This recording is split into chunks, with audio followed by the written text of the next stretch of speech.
안녕하세요. 서울대학병원 감염관리팀장 이미희입니다. 제가 맡은 주제는 중환자실 감염관리입니다. 중환자실에 입원한 환자는 다른 일반 병동 환자와 달리 중증도가 높은데요. 이에 따라서 다양한 침습처, 치료기구를 적용하고 이에 따라 감염의 발생 위험도 같이 증가하게 됩니다. 오늘 제가 말씀드리는 강의가 선생님들의 중환자 간호에 도움이 되었으면 좋겠습니다.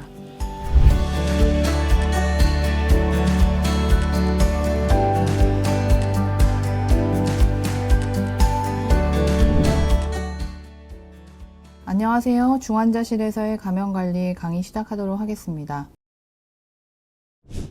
중심정맥관 혈류감염, 유치도뇨관 요로감염, 그리고 인공호흡기 관련 폐렴을 말하기 앞서 의료 관련 감염에 대해서 말씀드리도록 하겠습니다. 의료 관련 감염은 우리가 헬스케어 어소시에이티드 인펙션이라고도 부르고 이때 의료 관련 감염이라고 정의를 하는 바는 입원 당시에는 없었는데 잠복하지 않았던 감염이 입원 기간 중에 발생한 것을 말합니다. 보통 입원했을 때 당시에 생긴 감염보다는 입원 48시간 이후에 발생한 감염을 얘기를 하고요. 근데 이 대상은 환자뿐만 아니라 의료인, 학생, 방문객까지 확대가 됐고 시점을 봤을 때도 퇴원 후 14일 이내에 발생한 감염과 수술 후 30일 이내에 발생한 수술 부위 감염도 같이 포함입니다. 그 감염 환경 또한 병원에서만 국한되어 있는 것이 아니라 개인 의원, 가정간호, 요양기관 등에서 발생한 감염을 의료 관련 감염이라고 합니다. 중환자실에서 주로 생기는 의료 관련 감염은 총 4가지를 보통 얘기를 합니다. 제일 먼저 중심정맥관 관련 혈류감염, 유치도뇨관 관련 요로감염, 그리고 마지막으로 인공호흡기 관련 폐렴, 다대내성균 감염이 있는데요. 오늘 말씀드릴 내용은 의료기구 관련 감염, 예를 들면 중심정맥관 관련 혈류감염과 유치도뇨관 관련 요로감염, 인공호흡기 관련 폐렴에 대해서만 말씀드리도록 하겠습니다. 국내 중환자실 의료 관련 감염 발생 현황을 살펴보시면 보시는 것처럼 혈류 감염이 거의 절반을 차지를 하고 있고요. 두 번째로 많은 것이 요로 감염, 마지막이 폐렴입니다. 제일 먼저 말씀드릴 내용은 중심정맥관 관련 혈류 감염, 우리가 Central Line Associated Bloodstream Infection이라고 하고 보통 클랩시라고 부릅니다. 중심정맥관 관련 혈류 감염은 중심정맥관을 2일 초과하여 가지고 있는 환자한테서 발생한 혈류 감염을 말하고요. 다른 부위 감염이 없어야 합니다. 여기 보시면 그림을 보시면 이 혈행성 감염이라고 하는 이 정맥 부분이 혈관이고요. 이 까만색 부분이 카테터를 얘기를 하는데 카테터를 삽입할 때 삽입 전에 기구에 오염이 있거나 또는 피부 상재균이 있잖아요. 이 피부 상재균이 카테터를 삽입 시에 따라 들어가거나 또는 삽입을 하고 난 이후에 중심정맥관을 조작을 하면서 연결 부위 허브의 오염을 통해서 감염이 발생할 수 있습니다. 이 세 가지 루트를 예방하는 것이 중심정맥관 관련 혈류 감염 예방 번들에 해당이 되겠는데요. 총 저희가 5가지를 얘기합니다. 첫 번째는 손위생, 두 번째는 삽입 시 최대 멸균 차단 적용, 세 번째는 클로로엑시딘을 이용한 피부 소독, 네 번째는 올바른 중심정맥관 삽입 부위를 선정하고 마지막으로 매일 중심정맥관 유지 필요성을 검토하게 되어 있는데요. 먼저 손위생과 관련된 얘기를 좀 드리겠습니다. 손위생은 모든 의료 관련 감염 예방 활동 중에 가장 중요한 중재 활동인데요. 우리가 손위생이라 하면 물과 비누 또는 알코올이 함유된 손 소독제를 이용해서 손위생을 하는 것을 말합니다. 혈관 카테터의 삽입이나 교환, 드레싱 전후, 카테터 삽입 부위 촉진 전후에 손위생을 하게 되어 있는데요. 보통 물과 비누를 씻는 핸드워싱과 알코올 손소독제를 이용한 핸드러빙 방법을 말씀을 드리는데 보시는 것처럼 감염관리팀 입장에서는 핸드러빙을 훨씬 더 권고하는 바입니다. 가로축이 시간이고 세로축이 박테리아 오염도를 나타내고 있는데요. 똑같이 손 소독과 핸드러빙과 핸드워싱을 시작했는데 15초가 된 시점에 보시면 박테리아에 사멸하는 속도가 핸드러빙이 훨씬 빠르다는 걸 아실 수 있습니다. 그리고 소독제 잔류 효과도 핸드워싱보다 훨씬 긴 걸 보실 수가 있는데요. 이에 따라서 똑같은 컨디션이라면 핸드러빙, 손 소독제를 이용한 핸드러빙을 조금 더 권고하고 있습니다. 손위생을 할 때 손소독을 빠짐없이 손의 모든 부위를 손위생을 같이 실시하셔야 하는데 보시는 것처럼 most frequently missed라고 되어 있는 부분이 손위생을 할 때 가장 많이 놓쳐지는 부위입니다. 요 끝이죠. 요 끝. 손끝 손가락 엄지, 그 다음에 손가락 끝의 부분이 제일 빨간색을 보실 수가 있는데 이 부분이 가장 손위생을 할 때 놓쳐지는 부위입니다. 그래서 마지막까지 손 씻기를 하시던 손 소독을 하시던 마지막까지 모든 부위에 골고루 손 소독제가 묻혀지는 상황에서 손위생을 실시하셔야겠습니다. 두 번째는 중심정맥관 삽입 시 최대 멸균 차단 적용입니다. 중심정맥관 삽입 및 교체 시 삽입자는 모자, 마스크, 멸균 가운, 멸균 장갑을 모두 착용할 수 있어야 하며 환자 머리부터 발끝까지 덮을 수 있는 멸균 대공포를 사용해야 하겠습니다. 또한 삽입 과정 내 2m 이내 모든 의료진 역시 모자, 마스크를 착용해야 합니다. 무엇보다 중심정맥관을 삽입하는 경우 멸균 영역을 유지하는 것이 중요합니다. 이를 위해서는 현장에서 오른쪽에 보시는 센트럴 라인 인서션 체크리스트를 이용하기도 합니다. 세 번째는 클로로엑시딘을 이용한 피부 소독입니다. 중심정맥관 삽입 전 삽입 부위 드레싱 시에는 알코올이 함유된 70% 알코올 플러스 2% 클로로엑시딘 글루코네이트가 함유된 소독제로 30초 이상 최대 2분까지 권장하는 피부 소독을 실시해야 합니다. 피부 소독제를 바르는 것에서 끝나는 것이 아니라 피부 소독제가 완전하게 건조된 후에 카테터를 삽입해야 합니다. 클로로헥시딘을 이용한 피부 소독과 포비돈 아요돈 솔루션으로 이용한 피부 소독을 비교한 연구 결과입니다. 보시는 것처럼 여기 아래에 동그라미를 보시는 것처럼 클로로헥시딘을 이용해서 피부 소독을 한 다음에 중심정맥관을 삽입한 경우 포비돈으로 피부 소독한 경우보다 50% 정도 더 클랩시 발생이 낮다는 걸 확인하실 수 있습니다. 세 번째는 이제 올바른 삽입 부위 선정입니다. 중심정맥관 삽입 부위는 각 부위의 장점 및 감염 합병증 그리고 중심정맥관을 삽입하면서 생기는 기계적 합병증의 위험성을 고려해서 결정을 하셔야 되겠는데요. 올해 중심정맥관 혈류 감염 예방을 위한 글로벌 가이드라인에 의하면 제일 첫 번째 우선순위로 삽입 부위가 추천되는 곳이 서브클라비안 사이트가 되겠습니다. 불가피한 경우에 피모랄 사이트를 삽입할 수 있으나 권고하지는 않습니다. 마지막으로 매일 중심정맥관 유지 필요성을 검토하느냐입니다. 중심정맥관의 필요성을 검토해서 필요하지 않을 경우에 즉시 제거하는 것이 클랩시가 생기지 않는 예방활동 중에 중요 내용이 되겠습니다. 아래의 사진은 중심정맥관 다학제 회진을 통해서 중환자실 의료진과 감염관리센터 직원이 함께 회진을 통해서 중심정맥관의 필요성에 대해서 논의하고 있는 사진입니다.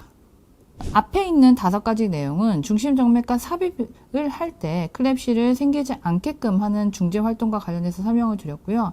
지금은 중심정맥관을 삽입하고 나서 유지관리 측면에서 조심해야 할 내용을 2가지 말씀드리도록 하겠습니다. 첫 번째는 드레싱입니다. 보시는 것처럼 드레싱을 할 때 앞뒤로 많은 절차가 있죠. 물품 준비를 하시고 두 번째 마스크 착용 및 손위생을 하신 다음에 세 번째 마스크를 환자 마스크 착용을 하거나 아니면 환자 입으로 나오는 비말이 카테터 삽입 부위로 튀지 않게끔 환자 목을 카테터 반대 방향으로 고개를 돌립니다. 그리고 나서 환자를 만졌기 때문에 이 손으로 다시 삽입 부위 드레싱을 하게 되면 오염이 생길 수 있겠죠. 그래서 다시 손위생 시행을 하고 청결 장갑을 착용합니다. 그리고 기존의 드레싱 제거 후 손위생을 시행한 후에 이제 본격적인 드레싱을 시작하게 됩니다. 드레싱을 시작할 때는 그냥 청결 장갑이 아닌 멸균 장갑을 착용하게 되고요. 그리고 카테터 삽입 부위를 관찰한 다음에 카테터 삽입 부위를 소독하게 되는데 카테터 삽입되는 그 중심 부위에서부터 바깥 방향으로 동심원을 그리면서 소독을 하게 됩니다. 그리고 마지막으로 소독 부위가 모두 건조된 다음에 드레싱을 부착하고 마지막으로 멸균 장갑을 벗은 후 손위생을 시행하게 됐습니다. 그래서 왼쪽 같은 경우를 보시면 클로로엑시딘 겔이 묻어있는 테가담을 이용한 케이스인데 보시는 것처럼 깨끗하게 다 유지가 잘 되어 있고 삽입 부위에 우징도 없고 모두 다 밀착되어 있는 것을 확인하실 수가 있습니다. 클로로엑시딘을 이용한 피부 소독은 일반 포비돈 아이돈 소독보다 훨씬 더 클랩시 예방에 있어서 근거가 있는 것으로 확인이 되었습니다. 그래서 2개월 이상 환자 같은 경우에는 모두 다 2% 클로로이시딘 글루코네이트와 70% 알코올이 포함된 소독제로 피부 소독을 하고 드레싱을 하게끔 되어 있습니다. 이때 주의하실 것은 소독 부위 건조 시 30초 이상 건조되어야 하고 소독한 부위를 마른 거즈로 닦거나 손 또는 입으로 바람 불어 말리지 않아야 합니다. 그 이유는 소독제가 소독이 되면서 건조되면서 그 병원균이 사멸하는 것이기 때문에 피부 소독제가 건조되지 않은 채 테가던 같은 드레싱 필름으로 마무리를 하시면 안 되겠습니다. 지금 마지막에 보여드리는 이 그림은 클로로엑시딘 컨테이닝 겔이 포함된 드레싱 상태를 보여드리는 거고요. 앞에 이제 가이드라인에서 보면 클랩시가 생기지 않게끔 하는 예방 번들 중에 하나가 클로로엑시딘과 알코올로 포함된 소독제로 소독하는 것도 포함이 되지만 클로로엑시딘 컨테이닝 겔이 적용된 테가덤 또는 드레싱을 하는 것이 클랩시 예방하는 데 있어서 근거 수준이 매우 높은 상황입니다. 그래서 지금 클랩시 예방을 위해서 클로로엑시딘을 적용할 수 없는 환자가 아니라면 클로로엑시딘이 포함된 스펀지가 포함된 테가담을 이용해서 드레싱을 하는 것이 좋겠습니다. 중심정맥관 관련 혈류감염 예방을 위한 권고사항을 말씀드리도록 하겠습니다. 제일 먼저 삽입부에 대한 설명입니다. 아까 말씀드린 것처럼 중심정맥관 최우선 고려되어야 될 삽입 부위는 서브클라비안 사이트가 되겠습니다. 두 번째는 중심정맥관의 종류입니다. 루멘이 많을수록 내강이 많을수록 조작이 많아지고 이에 따라 감염 발생 위험이 같이 올라갑니다. 그래서 최소한의 포투와 내강이 있는 중심정맥관을 선택하는 것이 좋겠습니다. 세 번째는 제거 시점입니다. 매일 필요성을 검토하여 중심정맥관이 불필요한 경우 즉시 제거하는 것이 좋겠습니다. 그리고 무균술 및 피부 소독과 관련된 부분인데요. 아까 말씀드린 것과 같이 중심정맥관을 삽입할 때는 최대 멸균 차단을 유지하여 주시고 피부 소독은 클로로엑시딘이 포함된 소독제를 이용하는 것이 좋겠습니다. 드레싱은 투명 드레싱 같은 경우에는 7일, 거즈 드레싱 같은 경우는 2일 정도 유지하는 것으로 가이드라인은 되어 있고요. 드레싱 삽입 부위가 적거나 오염이 있거나 헐거우면 즉시 교체하는 것이 좋겠습니다.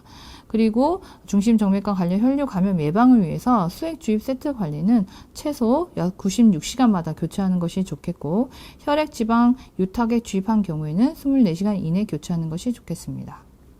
두 번째는 유치도뇨관 관련 요로 감염입니다. 유치도뇨관 요로 감염은 유치도뇨관 삽입일을 1일째로 하여 2일을 초과하면 지속적으로 가지고 있던 환자에게서 발생한 요로 감염을 말합니다. 감염 발생일 또는 전일에 유치도뇨관을 가지고 있는 경우도 이에 해당이 됩니다. 여기 오른쪽에 보시는 것처럼 유치도뇨관의 도뇨관의 외부를 통해서 감염이 될 수도 있고요. 그리고 폐쇄 배뇨 시스템이 깨지거나 소변백 속에 소변이 오염이 되면 도뇨관의 내부를 통해서 감염의 경로가 생길 수도 있겠습니다. 유치도뇨관 삽입 후에는 보시는 것처럼 세균요 발생 확률이 매일 3에서 10% 정도 증가하고 유치도뇨관을 30일 이후 동안 가지고 있는 경우에는 유치도뇨관 관련 요로 감염이 100% 모두 다 생긴다고 보시면 되겠습니다. 유치도뇨관 관련 요로 감염 예방 전략에 대해서 말씀드리겠습니다. 첫 번째는 적절한 사용, 두 번째는 올바른 삽입, 그리고 세 번째는 유치도뇨관에 관련된 적절한 관리, 마지막으로 삽입 기간을 최소화하는 것입니다. 유치도뇨관의 적절한 사용입니다. 유치도뇨관의 적절한 사용이라 하면 카테터는 꼭 필요할 때 삽입하고 필요 기간만큼만 유지하는 것을 말합니다. 카테터 관련 요로 감염에 위험이 높은 여성, 고령자, 면역 저하자는 카테터 사용과 사용 기간을 최소화하는 것이 좋겠습니다. 수술 환자가 지속적 사용 적응증에 해당되지 않으면 수술 후 가능한 빨리 24시간 이내에 카테터를 제거하는 것을 권고드립니다. 두 번째는 유치도뇨관의 올바른 삽입과 관련된 부분입니다. 유치도뇨관 또한 침습적으로 이루어지는 처치 행위이기 때문에 손위생이 이루어져야 합니다. 그리고 무균수를 준수하면서 멸균 기구들을 사용하여 삽입을 하는 거고요. 그리고 가능한 내경이 작은 카테터를 사용하고 마지막으로 삽입 후에 적절히 고정하고 유지하는 것이 필요하겠습니다. 유치 도뇨관의 적절한 관리에 대해서 말씀을 드리면 가장 중요한 것은 클로즈 드레이니지 시스템을 유지하는 것입니다. 그리고 관류가 막히지 않도록 유지를 해야 하고 소변백은 방광보다 아래 바닥에 닿지 않게 하는 것이 중요하겠습니다. 그리고 소변백에 찬 소변은 깨끗한 수집 용기에 비우고 소변백의 소변 출구가 수집 용기에 닿지 않게 수집 용기는 환자마다 교체하는 것이 중요하겠습니다. 이 부분은 유치 도뇨관 삽입 기간 최소화와 관련된 연구 결과인데요. 여기 CAUTI 감소 프로젝트라고 되어 있는데 좀 설명을 드리면 내과계, 외과계 중환자실 성인 소아를 포함한 환자를 대상으로 연구를 하였습니다. 중재 활동으로는 간호사 주도의 유치 도뇨관을 제거하는 프로토콜을 도입을 했고요. 두 번째는 다학제 라운딩, 그리고 매일 카테터 적절성을 평가하고 마지막으로 카테터 사용률과 유치 도뇨관 요로 감염 발생률을 공유한 바 있습니다. 보시는 것처럼 이런 중재 활동을 했더니 유치 도뇨관 삽입 기간이 시간이 가면 갈수록 지금 2009년, 2010년, 2011년 분기별로 데이터가 제시되어 있는데 점점점 감소하는 걸 보실 수가 있고요. 그에 따라 오른쪽 테이블은 유치 도뇨관 관련 요로 감염 발생을 얘기를 하는데 함께 같이 떨어지는 걸 볼 수 있습니다. 그래서 2009년 1분기, 2분기에 비해서 2011년 4분기는 거의 절반 이하로 감소한 것을 확인하실 수가 있습니다. 그래서 지금까지 말씀드린 유치 도뇨관 관련 요로 감염 예방을 위해서는 아래에 나와 있는 4가지 지침을 준수하는 것이 좋겠습니다. 첫 번째는 폐쇄 배액 시스템을 유지하는 겁니다. 아까 말씀드린 것처럼 유치 도뇨관은 폐쇄 배액을 유지를 해야 하기 때문에 중간에 익스텐전 라인을 연결하고 소변분만 교환하는 것은 권고하지 않습니다. 꼭 필요한 상황에서 폐쇄 배액 시스템이 깨지는 꼭 필요한 상황에서는 유치 도뇨관 재삽입을 권고드립니다. 두 번째는 도뇨관 삽입의 간호 표준화와 관련된 부분입니다.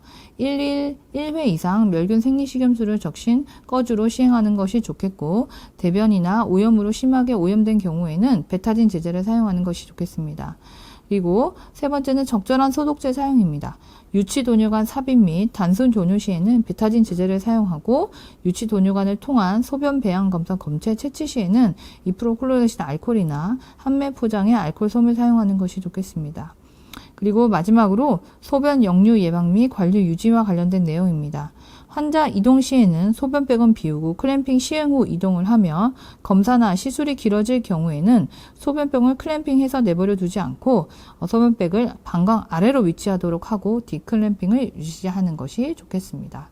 마지막으로 인공호흡기 관련 폐렴입니다. 인공호흡기 관련 폐렴은 기관 삭관 및 인공호흡기를 적용하고 적어도 48시간 이후에 발생하는 하부호흡기 감염을 말합니다. 보통 위험 요인으로는 상기도 및 위장관에 짐락된 균이 폐로 흡인되거나 만성폐질환, 면역 저하자 위험이 증가하는 경우, 그리고 호흡기구에 오염이 있는 경우에는 인공호흡기 관련 폐렴의 발생 가능성이 높겠습니다. 인공호흡기 관련 폐렴 예방 전략입니다. 모든 의료기구 관련 감염이 그렇듯이 사용을 최소화하는 것이 좋겠습니다. 그리고 두 번째는 흡인 예방, 호흡기 회로 관리, 마지막으로 구강 간호가 있겠습니다. 인공호흡기 사용 최소화입니다. 임상적으로 가능한 환자군에게서는 기관 내, 기도 내 삽관을 통한 인공호흡기보다는 비침습적 양압 환기를 적용하는 것이 좋겠습니다. 그리고 진정제 투여를 최소화해서 인공호흡기 이탈 시점을 빨리 당기는 것이 좋겠고, 앞에 보시는 것처럼 매일 진정제를 중단해서 자발적 각성 및 자발호흡을 시도하고 기관 삽관의 제거 가능성을 평가하는 것이 중요하겠습니다. 두 번째는 흡인 예방입니다. 흡인 예방 활동을 하기 위해서는 총 3가지 내용이 포함되어 있는데요. 첫 번째는 상체 거상입니다. 환자의 상체를 30에서 45도 반자위를 유지하는 것이 인공호흡기 관련 폐렴을 예방하는 데 도움이 됩니다. 치위에 따른 인공호흡기 관련 발생률을 확인해 본 결과 반자위에서는 8%, 앙와에서는 34%의 발생을 확인할 수 있었습니다. 두 번째는 커프가 있는 기관 내관 사용입니다. 보시는 것처럼 이 튜브 안에는, 요 옆에 있는 사진을 보시면 이 튜브를 삽입하는 이 기도내 안에는 안에서만 가래가 있는 것이 아니라 입 안에 고여있는 가래와 침이 다 넘어오게 되어 있습니다. 기관 내로 다 들어오게 되어 있는데 이것들이 벌룬이 없는 상황이면 모두 다 트라케아로 아스피레이션이 되겠죠. 흡인이 유발이 되겠죠. 그래서 이거를 예방하기 위해서 커프가 달려 있습니다. 그래서 커프에 벌루닝을 하는데 이 커프에 벌루닝을 하는 것은 좋은데 이 커프의 벌루닝이 너무 과해서 그러니까 커프 압력 프레셔가 30 cmH2 이상으로 계속 증가하면 주변에 있는 이 멤브레인이 다 망가지게 됩니다. 점막이 다 상하게 되죠. 그래서 저희가 벌루닝을 하고 듀티별로 커프 압력을 20에서 30cmH2로 유지를 하는 것이 흡인을 예방하는 목적도 있지만 기관 내에 있는 그 점막을 상하지 않게끔 하는 목적도 있습니다. 마지막으로는 CASS입니다. CASS는 Continuous Aspiration of Subglottic Secretion을 얘기를 하는데요. 72시간 이상 기계 환기 필요한 환자에게서 적용을 합니다. 보시는 것처럼 성문 하부에 축적된 분비물이 지속적으로 계속 흡인이 되고 있기 때문에 이 부위에 이 성문 하부 흡인 배액물이 요걸 얘기를 하는데요. 요 분비물을 계속 내버려 두는 것이 아니라 이쪽에 석션 카테터를 연결을 해서 계속 흡인을 하는 것을 CASS라고 합니다. 보통 지금 중환자실에서는 그냥 이 튜브가 아닌 서브글로틱 시크리션 드레이니지 튜브를 많이 사용하게 되지요. 이런 튜브를 사용을 해서 그 성문 하부에 축적된 분비물을 지속 흡인했을 때 인공호흡기 관련 발생을 55% 감소할 수 있었다고 합니다. 세 번째는 인공호흡기 회로 관리입니다. 인공호흡기 회로 관리와 관련해서 많이 질문을 하시는데요. 우선 주기적으로 인공호흡기 회로를 교체하는 것은 불필요합니다. 하지만 눈에 보이게 오염이 되었거나 그 다음에 기능에 문제가 있을 때는 교환이 필요하겠습니다. 인공호흡기 회로와 관련해서 제가 꼭 말씀드리고 싶은 부분은 인공호흡기 회로 내 응축수 관리입니다. 가온가습이 되지 않기 때문에 인공호흡기를 통해서 가온가습을 해서 우리가 공기를 들이마시게끔 하는 것이 인공호흡기인데요. 이때 가습을 위해서 저희가 휴미디파이어를 사용을 하는데 이것 때문에 시간당 10에서 60cc 정도 응축수가 생길 수밖에 없습니다. 그런데 이 응축수가 서킷에 있는 회로에 있는 응축수가 그대로 환자 기도 내로 들어가게 되면 인공호흡기 관련 폐렴을 발생할 수 있기 때문에 환자에게 들어가지 않도록 각별한 주의가 필요하겠습니다. 그리고 추가적으로 인공호흡기 내부 멸균과 소독은 불필요합니다. 마지막으로 보여드리는 내용인데요. 인공호흡기 관련 폐렴 예방 지침은 지금 보시는 것처럼 5가지가 있습니다. 첫 번째는 인공호흡기 관련 폐렴을 할 때 손위생은 따로 말씀을 드리진 않았어요. 하지만 아까 서두에도 말씀드렸다시피 모든 의료장비 관련 감염에 있어서 제 첫 번째 원칙은 손위생부터 시작을 합니다.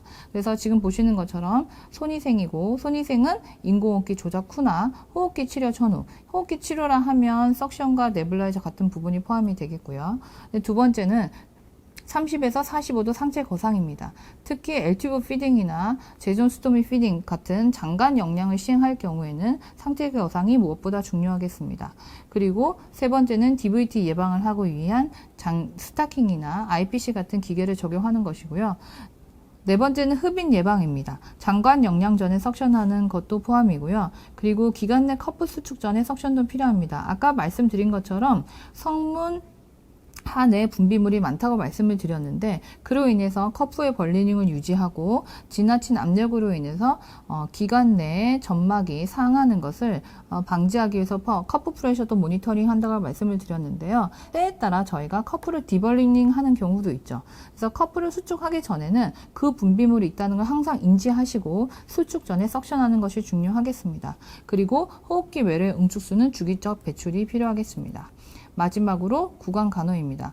구강간호는 클로로엑시딘 구강간호를 예전에는 말씀을 드렸지만 최근에는 클로로엑시딘 구강간호보다 멸균 생리식염수와 멸균 증류소를 통한 구강간호를 얘기를 합니다. 권고를 하고 있습니다.